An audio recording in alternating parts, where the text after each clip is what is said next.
احد کے میدان میں جنگ کا پانسا پلٹ چکا تھا۔ ایک غلطی سے فتح شکست میں تبدیل ہو گئی تھی۔ شکستہ دل مسلمانوں میں انتشار اور بدنظمی پھیلی ہوئی تھی۔ کسی کو کچھ سمجھ نہیں آ رہا تھا کہ کیا کرے۔ اللہ کے رسول صلی اللہ علیہ وآلہ وسلم اپنے مورچے میں کھڑے مسلمانوں کو آوازیں دے کر بلا رہے تھے۔ زخموں سے چور قریش سے تعلق رکھنے والے دو صحابہ حضرت طلحہ بن عبید اللہ اور حضرت سعد بن ابی وقاص نبی کریم علیہ السلام کو اپنے حصار میں لیے شجاعت کی بھی مثال تاریخ رقم کر رہے تھے۔ ایسے میں دشمن کا ایک گروہ موقع غنیمت جان کر حضرت صلی اللہ علیہ وآلہ وسلم کی جانب لپکا، لیکن اس سے پہلے کہ ان کی ناپاک تلواریں جس میں اتھر کو چھوئیں، ایک تیز دار چمکتی شمشیر نہایت برق رفتاری کے ساتھ درمیان میں حائل ہو گئی، جس پر کفار پیچھے ہٹنے پر مجبور ہو گئے۔ یہاں تک کہ صحابہ کرام کی ایک جماعت وہاں پہنچ گئی۔ اس نازک ترین موقع پر دشمن کے تیروں کی بوچھاڑ کے درمیان بہادری اور دلیری کا یہ لازوال کارنامہ انجام دینے والی جلیل القدر صحابیہ حضرت ام عمارہ بنت کعب تھی۔ اس جنگ میں ان کے جسم پر 12 زخم آئے۔ آپ رضی اللہ تعالی عنہا فرماتی ہے کہ میں احد کے دن صبح ہی سے میدان جنگ میں دیگر صحابیات کے ساتھ مجاہدین کو پانی پلانے میں مصروف تھی۔ شروع میں سب کچھ ٹھیک ٹھاک تھا، لیکن جب جنگ کا پانسا پلٹا تو مجھے حضور علیہ السلام کی فکر ہوئی۔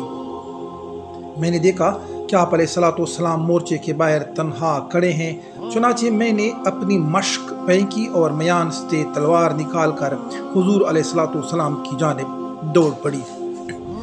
میری شمشیر اپنی وفاداری کے جوہر دکھانے کو بے قرار تھی۔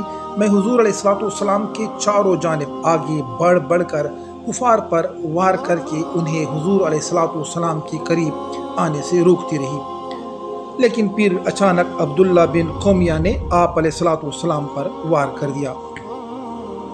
میں نے لپک کر پیچھے سے اس پر وار کیا تو وہ واپس پلٹا اور مجھ پر حملہ کر دیا، جس سے میری گردن سے گوشت کا ایک ٹکڑا جدا ہو گیا۔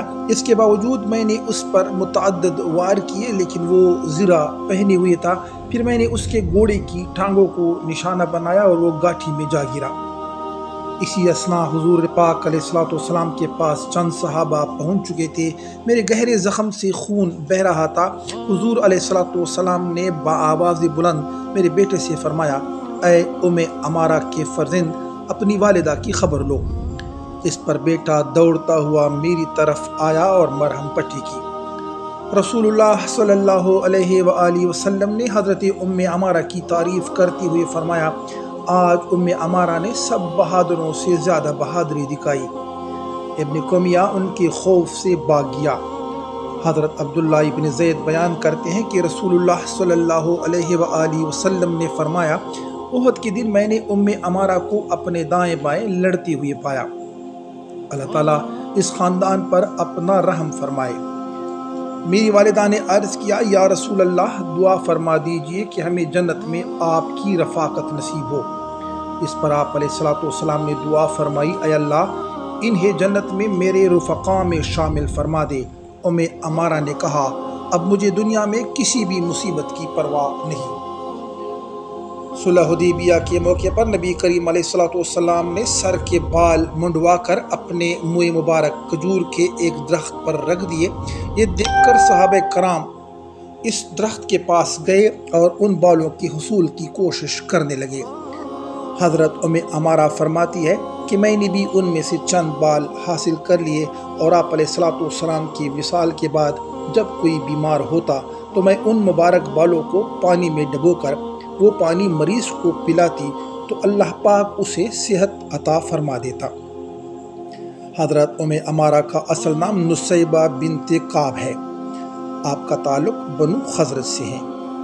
حضرت ام عمارہ کا پہلا نکاح چچا زاد حضرت زید ابن عاصم سے ہوا۔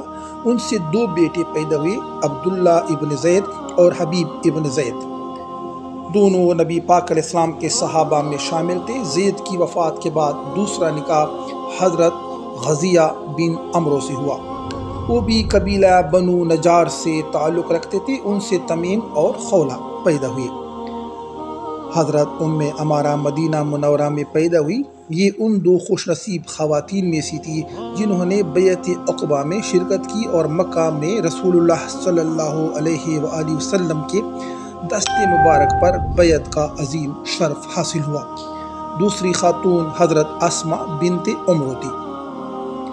یمامہ کے ایک پرتعیش مکان میں جھوٹی نبوت کا دعوے دار مسلمہ کذاب اپنے خوشامدی مصاحب کے ساتھ برا جمان تھا کہ اچانک گرد و غبار میں اٹھا ایک خوبرو نوجوان اندر آ گیا۔ حلیہ بتا رہا ہے کہ لمبی مسافت طے کر کے آیا ہے۔ نوجوان تم کون ہو اور کہاں سے آئے ہو؟ مسلمہ نوجوان کو گورتے ہوئے مخاطب ہوا، میں نبی آخر الزماں حضرت محمد مصطفیٰ صلی اللہ علیہ وآلہ وسلم کا قاصد ہوں۔ خط پڑھتے ہی مسلمہ کے مکروہ چہرے پر وحشت ٹپکنے لگی اور اس نے حکم دیا، قاصد کو زنجیروں میں جکڑ کر عقوبت خانے میں ڈال دو۔ کچھ دن بعد مسلمہ نے شہر کے کچھ معززین جمع کیے، زخموں سے چور نوجوان کو لایا گیا اور پھر وہ بولا، نوجوان کیا تم محمد صلی اللہ علیہ وآلہ وسلم کو اللہ کا آخری نبی مانتے ہو؟ تشدد سے زخمی نوجوان نے جواب دیا، ہاں، حضرت محمد صلی اللہ علیہ وآلہ وسلم اللہ کے آخری نبی اور رسول ہے۔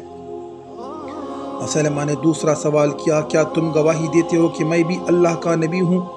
نوجوان نے جواباً کہا، میرے کان تمہاری بات سننے سے قاصر ہے۔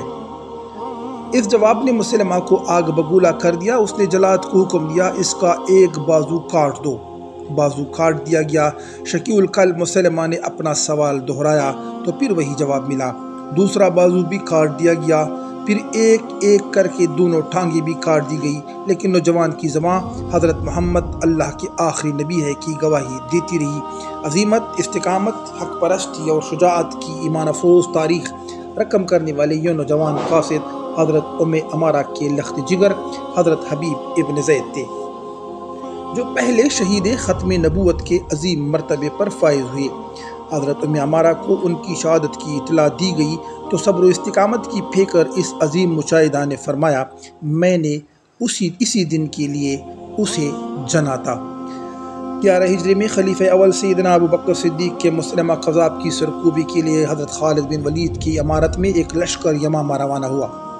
حضرت عمارہ اپنے بیٹے حضرت عبداللہ ابن زید کے ہمراہ اس لشکر میں شامل تھی۔ جنگ میں شکست کے آثار دیکھ کر مسلمہ قلعہ بند ہو گیا، لیکن حضرت براء ابن مالک انصاری نے فصیل باندھ کر قلعے کا آہنی دروازہ کھول دیا اور مسلمان فوج اندر داخل ہو گئی۔ حضرت عمارہ بپری ہوئی شیرنی کی طرح مسلمہ کو ڈھونڈتی پھر رہی تھی۔ مسلمہ بدحواس ہو کر بھاگا، لیکن عمارہ کی برچی اور عبداللہ ابن زید کی تلوار اسے زخمی کر چکی تھی۔ اس نے ایک قریبی باغ میں پناہ لی، جہاں حضرت وحشی نے اس کا قصہ تمام کر دیا۔ یہ جھوٹی نبوت کا دعوے دار اپنے 17,000 لوگوں کے ساتھ واصل جہنم ہوا۔ اس معرکے میں حضرت عمارہ کی جسم پر 11 زخم آئے اور وہ اپنے ایک بازو سے بھی محروم ہو گئی۔ اس وقت ان کی عمر 60 سال تھی۔ حضرت خالد بن ولید نے دوران جہاد اور مدینہ منورہ واپسی پر جس تندہی کے ساتھ ان کے کٹے بازو اور زخموں کا علاج کیا، اس سے وہ اتنی متاثر ہوئی کہ جب تک حیات رہی ان کی تعریف کرتی رہی۔ سیدنا حضرت عمر فاروق کے پاس ایران سے مال غنیمت آیا، جس میں ایک نہایت عمدہ، نفیس اور قیمتی شال بھی تھی۔ بعض لوگوں نے مشورہ دیا کہ یہ بیش قیمت ریشمی شال حضرت عبداللہ ابن عمر کی اہلیہ صفیہ بنت ابی عبیدہ کو یا پھر اپنی اہلیہ کلثوم بنت سیدنا علی کو تحفتاً دے دے، لیکن امیر المومنین نے فرمایا، یہ چادر میں اس خاتون کو دوں گا جو اس کی مستحق ہے، اور وہ ہے حضرت عمارہ بنت کعب۔ میں نے رسول اللہ سے خود سنا کہ غزوہ احد کے دن جب بھی میں نے اپنے دائیں بائیں دیکھا تو عمارہ ہی کو دیکھا، وہ میری حفاظت کے لیے ڈال بنی رہی۔ خلیفہ وقت صحابہ کرام کے ساتھ خود ان کے گھر تشریف لے گئے اور ان کی خدمت میں شال پیش کی۔ مسند احمد میں ہے کہ ایک مرتبہ رسول اللہ صلی اللہ علیہ وآلہ وسلم حضرت عمارہ کے گھر تشریف لائے۔ کھانے کا وقت تھا، لہذا انہوں نے کھانا پیش کیا۔ حضور علیہ السلام نے فرمایا، اے عمارہ، تم بھی کھانے میں شریک ہو جاؤ۔ انہوں نے عرض کیا، یا رسول اللہ، میں روزے سے ہوں۔ رسول اللہ نے ارشاد فرمایا، روزے دار کے پاس اگر کچھ کھایا جائے تو فرشتے اس کے لیے دعائے رحمت کرتے ہیں۔ حضرت سیدنا ابو بکر اور حضرت سیدنا عمر فاروق بھی ان کی مزاج پرسی کے لیے ان کے گھر تشریف لے جاتے تھے۔ حضرت عمارہ نے غزوہ احد اور جنگ یمامہ کے علاوہ صلح حدیبیہ، عمرۃ القضاء، فتح مکہ اور جنگ حنین میں بھی شرکت کی۔ وہ خلیفہ دوم سیدنا حضرت عمر بن خطاب کے دور خلافت تک حیات تھی، تاہم انہوں نے زندگی کے آخری حصے میں خود کو مکمل طور پر اللہ تعالیٰ کی عبادت کے لیے وقف کر دیا تھا اور لوگوں سے کم ہی ملاقات کیا کرتی تھی۔ بعض کتب کے مطابق ان کی تدفین جنت البقیع میں ہوئی، تاہم تاریخ وفات سے متعلق مختلف آراء پائی جاتی ہے۔ اللہ تعالیٰ سے دعا ہے اللہ تعالیٰ حضرت عمارہ کی روح کو ہم سے خوش فرمائے، ہماری ویڈیو کو ہمارے لیے وسیلہ مغفرت فرمائے۔ اسلام زندہ باد، پاکستان زندہ باد۔